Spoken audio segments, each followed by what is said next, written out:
Գիտեք, թե ինչ ընդհանուր բան կա կետչուպի միջև, որը չի ցանկանում դուրս գալ ապակե շշից եւ ձեր արյան, երբ առավոտյան ձեզ կոտրված տաշտակի պես եք զգում։ Մածոցիկությունը, կպչունությունը, դանդաղկոտությունը։ Արթնանում եք, իսկ գլուխն արդեն ծանր է, ոտքերը ցավում են, կարծես ամբողջ գիշեր չեք քնել, այլ ածուխով վագոններ եք դատարկել։ Եվ առաջին միտքն է, ճնշումն է, եղանակը կամ միգուցե ծերությունը։ Բայց իրականում ձեր ներսում, ձեր անոթներով աշխույժ լեռնային գետի փոխարեն հոսում է ծույլ, թանձր կիսել, ժելե։ Եվ այս կիսելը դանդաղ գործողության ռումբ է։ Այսօր մենք կխոսենք մի բանի մասին, ինչից բոլորը վախենում են, բայց քչերն են հասկանում։ Թանձր արյան, թրոմբների մասին, որոնք կարող են 1 վայրկյանում վերջ դնել կյանքին։ Բայց միշտապեք դեղատուն վազեր եւ գնել անընդմեջ բոլոր դեղահաբերը, կուլ տալով դրանք բուռ-բուռ, ինչպես վիտամիններ։ Սա տանող ճանապարհ է դեպի ոչ մի տեղ, իսկ ավելի ստույգ դեպի ստամոքսի խոց կամ արյունահոսություն։ Բնությունը մեզնից խելացի է։ Նա մեզ տվել է բոլոր գործիքները, որպեսզի մեր արյունը երակներով հեշտ եւ ուրախ հոսի։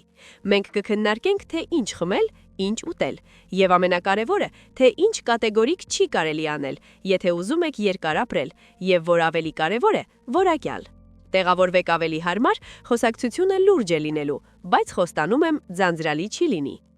Ինչ է իրականում թանձր արյունը։ Եկեք անմիջապես ամեն ինչ իր տեղը դնենք։ Բժշկության մեջ, իսկական լուրջ բժշկության մեջ, թանձր արյուն տերմին գոյություն չունի։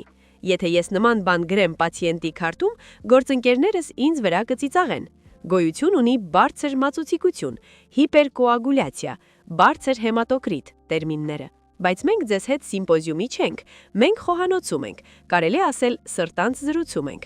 ուստի կասենք թանձր արյուն, քանի որ այդպես ավելի հասկանալի է։ Ինչ է դա նշանակում։ Պատկերացրեք մի գետ, նրա մեջ լողում են ձկներ, նավակներ, ինչ-որ աղբ։ Եթե ջուրը շատ է, իսկ ձկները քիչ, գետը արագ է հոսում։ Իսկ հիմա պատկերացրեք, որ ջուրը քչացել է, իսկ ձկներն այնքան են շատացել, որ կողքերով շփվում են իրար։ Շարժումը կանգնեց, խցանմ է։ Ահա նույն բանը տեղի է ունենում ձեզ մոտ։ Ձկները էրիթրոցիտներն են, արյան կարմիր գնդիկները, որոնք թթվածին են կրում։ Թրոմբոցիտները նման են վերանորոգող բրիգադների, որոնք պետք է փակեն անոթների անցքերը։ Բայց երբ հեղուկը քիչ է, կամ երբ այս բջիջները չափազանց շատ են, նրանք սկսում են կպչել իրար, կույտեր են կազմում, եւ ահա այս կույտը, այս գունդը թրոմբի սկիզբ է։ Ինչու է դա սարսափելի։ Որովհետև մեր անոթները տարբեր են։ Կան լայները, պողոտաների պես, դա աորտան է, զարկերակները, եւ կան նեղլիկ մրբանցքներ ու արահետներ, մազանոցները։ Եվ եթե աորտայում այս թանձր կիսելը դեռ ինչ-որ կերպ հրվում առաջ է գնում մեր սրտի հզոր պոմպի հաշվին, ապա մազանոցներում այն պարզապես խրվում է։ Արյան շրջանառությունը կանգ է առնում, բջիջը թթվածին չի ստանում, բջիջը խեղդվում է, բջիջը մահանում է։ Եթե դա տեղի է ունենում ուղեղում, բարև ինսուլտ, եթե սրտում, բարև ձեզ ինֆարկտ։ Եվ ամենավիրավորականն այն է, որ մենք ինքներս մեր ձեռքով ամեն օր թանձրացնում ենք մեր արյունը, մենք պարզապես նրան հնարավորություն չենք տալիս հեղուկ մնալու։ Գլխավոր թշնամին՝ ջրազրկում։ Մեր արյան գլխավոր թշնամին ոչ թե խոլեստերինն է, ինչպես շատերն են կարծում, եւ անգամ ոչ շաքարը, չնայած նա էլ իսկական չարագործ է։ Գլխավոր թշնամին ջրազրկումն է։ Մենք չորանում ենք։ Տարիքի հետ ծարավի զգացումը բթանում է։ Դա ֆիզիոլոգիա է։ Ուղեղը մեր գլխավոր համակարգիչը սկսում է խափանվել եւ մոռանում է ազդանշան ուղարկել։ Հեյ, տեր, մի քիչ ջուր խմիր։ Դուք քայլում եք, գործեր եք անում, իսկ օրգանիզմն այդ ժամանակ խուճապի մեջ ջուր է քաշում բոլոր պաշարներից, սրտի եւ ուղեղի աշխատանքը պահպանելու համար։ Եվ արյունը թանձրանում է, այն կորցնում է իր հեղուկ մասը, պլազման, մնում է նստվածքը։ Եվ այսպես ինչ խմել հիմա։ Դուք հավանաբար սպասում եք, որ ես ինչ-որ կախարդական էլիքսիր կանվանեմ, մանդրագորի արմատ կամ վիշապի արցունք, որը կխմեք եւ անմիջապես 20 տարով կերիտասարդանաք։ Ոչ, ամեն ինչ շատ ավելի պրոզաիկ է, բայց դրանից ոչ պակաս արդյունավետ։ Առաջինն ու ամենակարևորը ջուրն է։ Սովորական, հասարակ, մաքուր ջուր։ Ոչ թեյ, ոչ սուրճ, ոչ կոմպոտ եւ առավել եւս ոչ գազավորված ըմպելիք։ Ջուրը լուծիչ է, դա կյանքի հիմքն է։ Առանց դրա ոչ մի ասպիրին չի օգնի։ Որքան խմել։ պետք չէ դույլերով լցնել ձեր մեջ, եթե չի գնում, բայց օրական 1.5-2 լիտր հեղուկը նորմա է առողջ մարդու համար։ Եթե ունեք սրտային անբավարարություն կամ երիկամներն են վատառողջ, այստեղ իհարկե բժշկի հետ պետք է խորհրդակցել։ Այնտեղ ջրային ռեժիմը խիստ է։ Բայց ձեզանից շատերի համար առավոտյան սոված փորին 1 բաժակ ջուրը պետք է օրենք դառնա ինչպես հայրմերը։ Արթնացաք, խմեցիք, գործարկեցիք ստամոքսը, նոսրացրեցիք այն խնտանյութը, որը գիշերվա ընթացքում կուտակվել է անոթներում։ Չէ՞ որ գիշերը մենք չենք խմում, քրթում ենք, շնչում ենք, խոնավություն ենք կորցնում։ Առավոտյան մեր արյունը ամենաթանձրն է, եւ հենց այդ պատճառով ինֆարկտներն ու ինսուլտներն այդքան սիրում են առավոտյան ժամերը։ Ջուր տվեք օրգանիզմին, ինքներդ փրկեք ձեզ։ Բնական նոսրացնողները մեր խոհանոցում։ Հիմա անցնենք ավելի համեղ բաների։ Էլ ինչն է բացի ջրից, որ աշխատում որպես բնական նոսրացնող։ Դուք կզարմանաք, բայց դրանք այն մթերքներն են, որոնք կան գրեթե յուրաքանչյուր խոհանոցում կամ մոտակա խարույթում։ Լորամիրգ, կլյուկվա։ Սկսենք հատապտուղների թագուհուց։ Լորամիրգը։ Նրա մեջ այնքան օգտակար բան կա, որ կարելի է ատենախոսություն գրել։ Բայց մեզ հետաքրքրում են սալիցիլատները։ Դրանք ասպիրինի բնական անալոգներն են։ Միայն թե դեղահաբի ասպիրինը քիմիա է, որը հարվածում է ստամոքսին, առաջացնելով գաստրիտներ ու խոցեր։ Իսկ լորամրգի սալիցիլատները փափուկ ազդեցություն ունեն։ Լորամրգի հյութ՝ մորս։ Բայց հանուն Աստծո, ժամերով մի եփեք այն 1 կիլոգրամ շաքարավազով։ Վիտամինները սպանում եք, օգուտը սպանում եք, ստանում եք քաղցր ջրիկ։ Ճզմեք հատապտուղները, վրան գոլ ջուր լցրեք, ոչ եռման։ Թողեք թրմվի եւ խմեք։ Թթու է, դեմքներդ կնճռոտում եք։ Իսկ ինչ էիք ուզում։ Դեղը քաղցր չի լինում։ Փոխարենը անոթները շնորհակալություն կասեն։ Կոճապղպեղ, իմբիր։ Գնանք առաջ։ Կոճապղպեղ։ Այս տարօրինակ արմատը չափազանց հզոր բան է։ Այն արագացնում է նյութափոխանակությունը, տաքացնում արյունը եւ, որ կարեւոր է, նվազեցնում է թրոմբոցիտների կպչունությունը։ Նրա մեջ կա գինգերոլ նյութը։ Այն աշխատում է ոչ պակաս լավ, քան թանկարժեք տեղամիջոցները։ Մի կտոր կտրեք, գցեք թեյի մեջ կամ պարզապես տաք ջրի մեջ եւ կիտրոն ավելացրեք։ Հրաշք է։ Համ իմունիտետը կխթանեք, համ արյունը կարագացնեք։ Բայց հիշեք, եթե ձեր ճնշումը ցատկում է վերև, կոճապղպեղի հետ զգուշ եղեք։ Այն տոնուս է հաղորդում։ Սկսեք քչից, լսեք ձեր օրգանիզմին։ Նա խելացի է, նա կհուշի։ Կիտրոն եւ ցիտրուսայիններ։ Իդեպ, կիտրոնի մասին։ Ցիտրուսայիններն առհասարակ մեր ընկերներն են։ Վիտամին C եւ կալիում։ Կալիումն ամրացնում է անոթի պատը, դարձնում այն առաձգական։ Իսկ վիտամին C-ն մասնակցում է կոլագենի սինթեզին։ Անոթը պետք է լինի ինչպես լավ ռետինե խողովակ, ճկվի, բայց չկոտրվի։ Կիտրոնով ջուրը հիանալի է։ Թուրինջը, գրեյփֆրութ, առհասարակ հրաշք է, բայց նրա հետ պետք է զգուշ լինել, եթե ճնշման դեղեր կամ ստատիններ եք խմում։ Թուրինջը խորամակ միրգ է, այն կարող է արգելափակել լյարդում ֆերմենտների աշխատանքը եւ արյան մեջ դեղամիջոցի կոնցենտրացիան կաճի անգամներով։ Կարելի է սովորական դեղահաբից գերդոզավորում ստանալ։ Այնպես որ եթե լուրջ դեղեր եք ընդունում, կարդացեք հրահանգը։ Այնտեղ թուրինջի մասին սովորաբար գրված է լինում։ Կանաչ թեյ։ Սա երկարակյացների ըմպելիքն է։ Նրա մեջ պարունակվում են կատեխիններ, ամենահզոր հակաօքսիդանտները։ Նրանք թույլ չեն տալիս, որ խոլեստերինը օքսիդանա եւ վահանակների տեսքով նստի անոթների պատերին։ Իսկ չէ որ վահանակը թրոմբի հիմքն է։ Թրոմբը դատարկ տեղում չի առաջանում, նրան պետք է ինչ-որ բանից կառչել։ Վահանակի կոշտ մակերևուսը իդեալական տեղ է։ Կանաչ թեյն անոթները հարթեցնում է։ Դրան գումարած այն մեղմ միզամուղ է, հյուսվածքներից հեռացնում է ավելորդ հեղուկը, անցկացնում է այտուցները, բայց միևնույն ժամանակ բուն արյունը չի թանձրացնում, եթե չափի մեջ խմեք։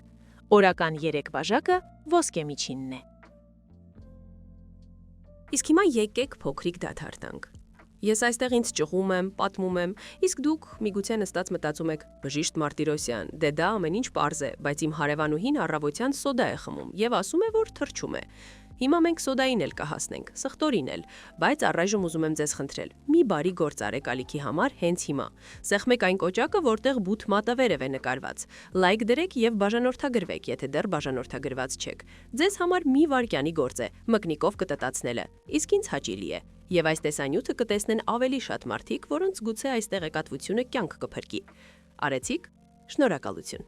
Շարունակում ենք զրույցը։ Սխտոր։ Հոտն իհարկե այն է։ Սոցիալական հեռավորությունը ապահովված է առանց որևէ վիրուսի, բայց արյան համար սխտորն ուղակի նվեր է։ Նրա մեջ կա ալիցին, դա մի նյութ է, որն իրականում նվազեցնում է արյան մածուցիկությունը եւ պայքարում է վատ խոլեստերինի դեմ, բայց կա մի նրբություն։ Բջիջներն ամբողջությամբ որպես դեղահապ կուլ տալն անիմաստ է։ Ալիցինն առաջանում է միայն սխտորի բջիջների քայքայման դեպքում։ Այն պետք է ճզմել, կտրատել, ծամել եւ ավելի լավ է ուժեղ ջերմային մշակման չենթարկել։ Թարմ սխտորը խաշով կանգ առեք, խաշի մասին դա առանձին թեմա է, չշեղվենք, թե չէ ախորժակս կբացլի։ Մի խոսքով, սխտորը այո, բայց նորից պահպանեք ստամոքսը, ով գաստրիտ ունի, զգուշ։ Քրքում կուրկումա։ Սա այն դեղին փոշին է, որը դուք հավանաբար տեսել եք համեմունքների բաժնում եւ անցել կողքով։ Իսկ իզուր, քրքումը պարունակում է կուրկումին, դա բնական հակաբիոտիկ եւ հակակոագուլյանտ է։ Հնդկաստանում, որտեղ քրքումը կիլոգրամներով են ուտում, ալցհեյմերի հիվանդության եւ սիրտանոթային հիվանդությունների մակարդակը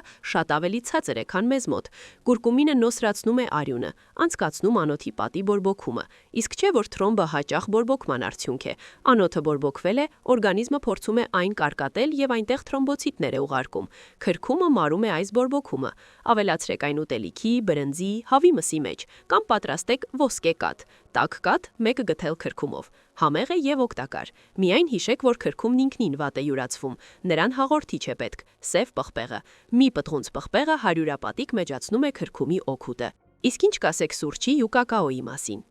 Շատ բժիշկներ արգելում են սուրճը հիպերտոնիկներին եւ սրտային հիվանդներին։ Ես էսպես կասեմ, եթե դուք ամբողջ կյանքում սուրճ եք խմել եւ ձեզ դրանից լավ եք զգում, խմեք հանուն առողջության։ Կոֆեինը իհարկե տվյալ պահին նեղացնում է անոթները, բայց այն եւ տոնուս է հաղորդում եւ ունի միզամուղ ազդեցություն։ Գլխավոր է սուրճը ջրով չփոխարինելն է։ Մի բաժակ սուրճ խմեցիք, խմեք մեկ բաժակ ջուր, որպեսզի փոխհատուցեք հեղուկի կորուստը։ Սուրճը թշնամի չէ, եթե չափը գիտեք։ Օրվա առաջին կեսին 1-2 բաժակ լավ բնական սուրճը նորմալ է։ Լուծվող հեղուկը ավելի լավ է դեն նետել, այնտեղ սուրճից միայն հոտն ու գունանյութերն են մնացել։ Կակաո։ Իսկական դառը կակաո։ Ոչ թե երեխաների համար նախատեսված քաղցր ըմպելիքը, որտեղ շաքարն ավելի շատ է, քան կակաոյի փոշին, այլ մուգ շոկոլադ կամ եփած կակաո։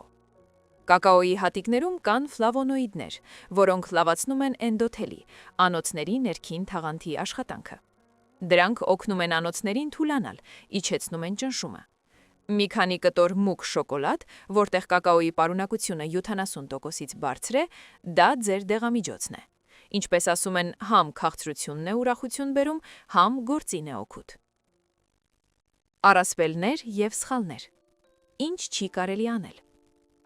Հիմա եկեք խոսենք այն մասին, թե ինչ չի կարելի անել, առասպելների մասին։ Ժողովրդական բժշկությունը իմաստության շտեմարան է, բայց երբեմն այնտեղ այնպիսի անհեթեթություն է հանդիպում, որ մազերը բիզ-բիզ են կանգնում։ Օրինակ, սոդա խմել արյունը նոսրացնելու համար։ Ով է դա հորինել։ Ինչու եք հիմք, ալկալի տանում բերաններդ։ Ուզում եք փոխել օրգանիզմի թթվահիմնային հավասարակշռությունը։ Օրգանիզմը ամենաբարդ ինքնակարգավորվող համակարգն է։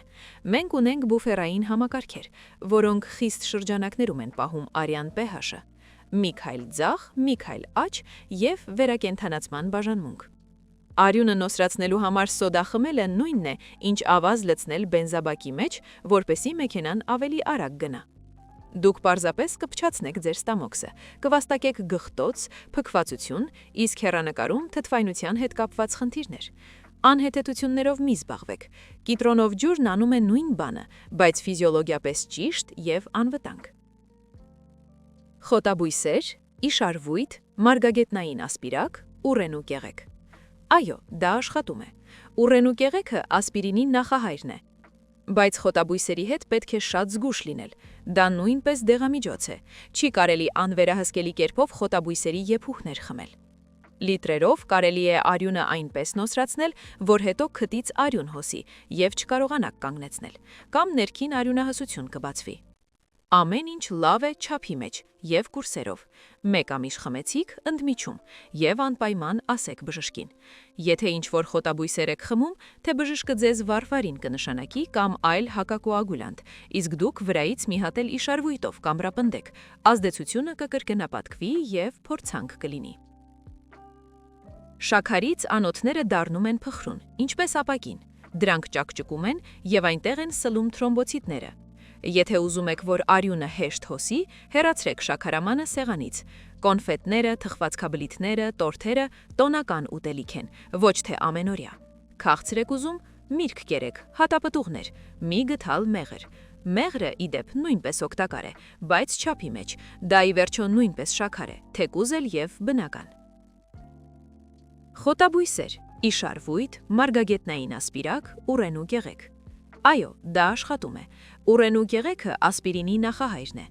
Բայց խոտաբույսերի հետ պետք է շատ զգուշ լինել, դա նույնպես դեղամիջոց է։ Չի կարելի անվերահսկելի կերպով խոտաբույսերի եփուհներ խմել։ Լիտրերով կարելի է արյունը այնպես նոսրացնել, որ հետո քտից արյուն հոսի և չկարողանաք կանգնեցնել, կամ ներքին արյունահոսություն կբացվի։ Ամեն ինչ լավ է չափի մեջ և կուրսերով։ 1 ամիս խմեցիք ընդմիջում և անպայման ասեք բժշկին։ Եթե ինչ-որ խոտաբույսեր եք խմում, թե բժշկը ձեզ վարֆարին կնշանակի կամ այլ հակակոագուլանտ, իսկ դուք վրայից մի հատ էլ իշարվույթով կամրապնդեք, ազդեցությունը կկրկնապատկվի և փորձանք կլինի։ Շարժում և ապրելակերպ։ Իսկ հիմա խրթին հարցը, որը ես խոստացել էի։ Գրեք մեկնաբանություններում միայն անկեղծ։ Ինչպես եք դուք փրկվում այտուցներից և ոտքերի ծանրությունից։ Միգուցե դուք ունեք ձեր ընտանեկան բաղադրատոմսը, որը դեռ տատիկն է փոխանցել։ Կաղամբի թերթ եք դնում, թե ոտքերը վեր եք բարձրացնում։ Կիսվեք փորձով։ Մարդկանց հետաքրքիր կլինի կարդալ, և ինձ նույնպես։ Եվս մեկ պահ, առանց որի այս բոլոր ըմպելիքներն ու մթերքները չեն աշխատի։ Ոտքերի մկանների շարժումը։ Դա մեր երկրորդ սիրտն է։ Ոտքերի երակները չունեն այնպիսի հզոր պոմպ, ինչպիսին արտերիաներն են։ Արյունը նրանցով բարձրանում է վերև, հակառակ ծանրության ուժի։ Ինչպես է նա դա անում։ Փականների և մկանների կծկման հաշվին։ Երբ դուք քայլում եք, ձկնամկանը սեղմվում է և արյունը վերև է մղում։ Երբ դուք ժամերով նստած եք բազմոցին կամ համակարգչի դիմաց, մկանը չի աշխատում։ Արյունը կանգ է առնում երակներում, ճահիճ է գոյանում։ Իսկ ճահճում ինչ է տեղի ունենում։ Ճիշտ է, ամեն ինչ փտում է և թթվում։ Մեր դեպքում թրոմբներ են առաջանում։ Ուստի ջուր խմելը գործի կեսն է։ Պետք է ստիպել, որ այդ ջուրը շրջանառվի։ Քայլք, սովորական քայլք։ Պետք չէ մարաթոններ վազել։ Խնայեք հոդերը։ Պարզապես զբոսնեք օրական 1 ժամ, ցանկացած եղանակի։ Զբոսնելու հնարավորություն չկա, պառկեք բազմոցին, ոտքերով հեծանի վարեք, պտտեք թաթերը, լարեք և թուլացրեք ձկնամկանները, ստիպեք արյանը շարժվել։ Շատ կարևոր է հետևել քաշին։ Ավելորդ ճարպը պարզապես էսթետիկա չէ։ Ճարպային հյուսվածքը հորմոնալ առումով ակտիվ օրգան է։ Այն բորբոքում է հրահրում ամբողջ օրգանիզմում և ճնշում է անոթների վրա։ Որքան մեծ է քաշը, այնքան դժվար է սրտի համար արյուն մղելը և այնքան ավելի թանձր է այն դառնում։ Քաշի նվազումը նույնիսկ մի քանի կիլոգրամով արդեն թեթևացնում է սիրտ-անոթային համակարգի աշխատանքը։ Ստրես։ Երբ մենք նյարդայնանում ենք, արյան մեջ ադրենալին է արտանետվում։ Այն թանձրացնում է արյունը։ Սա պաշտպանության հնագույն մեխանիզմ է։ Եթե քեզ վրա վագր է հարձակվել և խայթել, արյունը պետք է արագ մակարդվի, որպեսզի դու արյունահոսությունից չմահանաս։ Բայց այսօր մեզ վրա վագրեր չեն հարձակվում։ Մեզ վրա հարձակվում է տնօրենը, կոմունալ վճարումների անդորրագիրը, հեռուստացույցով նորությունները։ Ադրենալինն արտադրվում է, արյունը թանձրանում է, իսկ վերք չկա։ Թրոմբոցիտները կարկատելու բան չունեն, և նրանք սկսում են կպչել միմյանց ամբողջական անոթի ներսում։ Ուստի հանգստանում ենք, ավելի խորն ենք շնչում։ Ամեն ինչ սրտին մոտ մի ընդունեք։ Առողջ անտարբերությունը լավագույն միջոցն է ինֆարկտի դեմ, ամփոփում։ 6 կարևոր քայլ։ Եկեք ամփոփենք, որպեսզի ձեր գլխում հստակ պատկեր ձևավորվի։ Թանձր արյունը ախտորոշում չէ։ Սա մի վիճակ է, որը մենք ստեղծում ենք մեր ապրելակերպով, և բուժել դա կարելի է ապրելակերպով։ Ջուր ենք խմում։ Օրը սկսում ենք 1 բաժակ ջրով։ Սննդակարգում ավելացնում ենք նոսրացնող մթերքներ՝ լորամիրգ, կիտրոն, կոճապղպեղ, սխտոր, քրկում, յուղոտ ձուկ, օմեգա 3 թթուներ։ Դրանց մասին մոռացա ասել, բայց դա բազային է։ Ձկան յուղը բջիջների թաղանթները դարձնում է սահուն։ Հանում ենք շաքարն ու բուլկիները։ Շարժվում ենք, քայլում ենք, լողում ենք, պարում ենք, այգում հող ենք փորում առանց ֆանատիզմի։ Չենք զբաղվում ինքնաբուժությամբ, սոդայով և այլ կասկածելի մեթոդներով։ Եթե բժիշկը ձեզ հակակոագուլյանտներ, արյունը նոսրացնող դեղեր է նշանակել, դուք դրանք խմում եք։ Մթերքները օգնություն են, դա կանխարգելում է, բայց եթե թրոմբն արդեն կա կամ ռիսկը շատ մեծ է, օրինակ շողացող արիթմիայի դեպքում, ոչ մի լորամիրգ չի փրկի, դեղեր են պետք։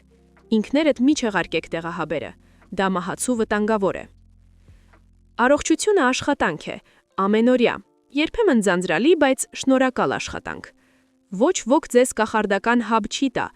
Ձեր առողջությունը ձեր ափսեի մեջ է, ձեր բաժակի մեջ է եւ ձեր ոտքերում։ Եղեք ողջամիտ, լսեք ձեր օրգանիզմին, նա չի խաբի եւ մի հիվանդացեք։ Մինչ հանդիպում։